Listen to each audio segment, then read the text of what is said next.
But where does conflict come in? Well, think about this for a second. West Virginia's fundraising arm, Mountaineer Athletic Club, has let's politely say has had better times than recent years. And it's not just because it's not that they're doing bad work.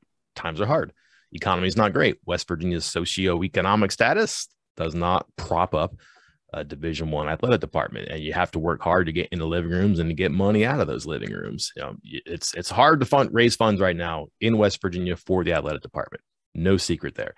Could the plan be better? Maybe. Execution, certainly. But you work so hard to get big dollar donations. How many of those exist? Small number, right? But are you more likely to give what's the round number here, Chris? $500,000? Sure. Are you more likely to give your $500,000 donation to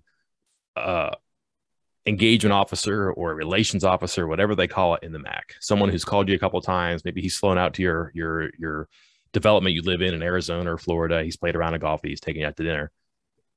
Or are you more likely to answer the phone call from like Pat White, Pat McAfee, Mike Gansey, Deshaun Butler, and then get in business with Oliver Luck and Ken Kendrick? The latter definitely has more appeal, right? Yeah, I was going to say the answer is number 2. Yeah. So you have a small number of major, like buoyant donations if you're West Virginia. And let's be honest, you're taking out of one pocket and putting into another now too. That would be a concern if I was a fundraiser for the university, or conversely, if I was Country Roads Trust, because it's not a guarantee they're going to get all those. People might not like NIL. Believe it or not, people do not like the NIL thing. They may be opposed to giving their money to the Country Roads Trust. Similarly, people might be really for it and say, you know what? I was going to give this $250,000 to athletics. I'm going to give it to the trust instead. That's kind of one thing that you're working about there. I think that there's a small number of resources that are being perhaps divided here. There are, yeah. I mean, there are finite, whether it's small, big, whatever, it's finite. How much can be given or will be given by donors, fans, whatever here.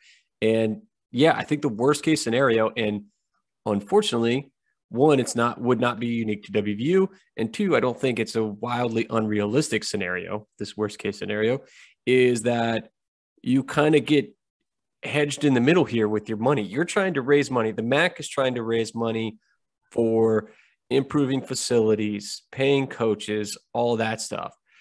On the other side, you have this trust that's trying to essentially pay players, afford them NIL opportunities, if you want to put it correctly, I suppose. But all of a sudden you get some people pulling from the facilities, or stop donating to the facilities pool and start giving to the players pool, but not too many of them, not enough of them. And all of a sudden you're short of your fundraising goals in the MAC, and you're short of your fundraising goals for the trust to pay the players, and your facilities aren't improving at the rate that they were previously, and your players are not getting paid or being afforded NIL opportunities at the rate equivalent of other programs. I think that is a worst case scenario where you kind of come up short in both areas, because there are a finite number of resources here, a finite number of donations. And I don't think it's unrealistic, and I don't think it's unique either. I think that could be a problem for a lot of schools.